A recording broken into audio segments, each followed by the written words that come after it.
An Allegheny Airlines jet carrying 82 persons collided with a small private plane this afternoon about 10 miles southeast of Indianapolis.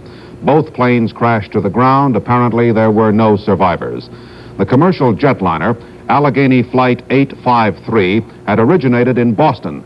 The plane made stops in Baltimore and Cincinnati and was approaching the Indianapolis airport in partly cloudy skies when the collision occurred.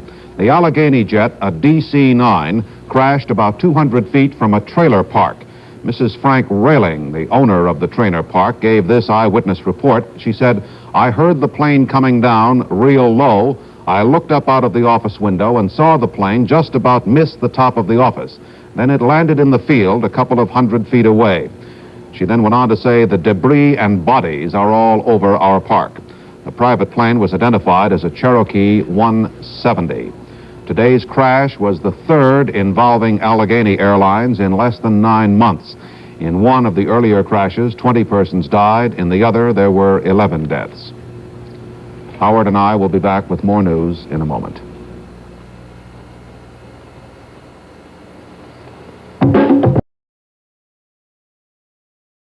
Honorable. Walter? We now have a further report on that Allegheny jetliner crash from Craig Kendall of WISH-TV, Indianapolis. The crash scene southeast of Indianapolis is a mass of debris and parts of bodies. The Allegheny DC-9 jetliner nosed into the ground after it was hit by a small private plane. The commercial jetliner carried a crew of 4 and 78 passengers. No one survived. Authorities have now started the massive task of finding bodies and pieces of the plane in an attempt to determine what happened. The jetliner disintegrated on impact. It left a huge crater as it narrowly missed a row of trailers only 75 to 100 yards away. While no one in the mobile home court was hurt, several trailers were damaged by flying debris. The entire area is covered with the plane's fuel, which witnesses said spread over the area in a large cloud. There was no fire. 2 eyewitnesses report hearing a boom, looking up to see the jetliner nose over and plummet straight into the ground. I saw the plane coming down, and I thought it was coming low for a, approach pattern. I noticed it was coming straight down. And so we were putting shingles on a roof over there, and we jumped off the roof, and then pieces started to fly all over everywhere. Well, what did the plane do when you saw it? You say you heard a noise and turned around. At that time, what was the plane doing? It was wheeling over and coming straight down. Did you see this other airplane that was up there? No, I didn't see the other one. I don't know who did, but somebody said it landed about a mile over in that direction. And that's the way it is. Tuesday, September 9th, 1969. On September 9th, an Allegheny Airlines DC-9 collided with a Piper Cherokee near Indianapolis, and 83 people were killed. Today, the National Transportation Safety Board ended a hearing in Indianapolis on what happened.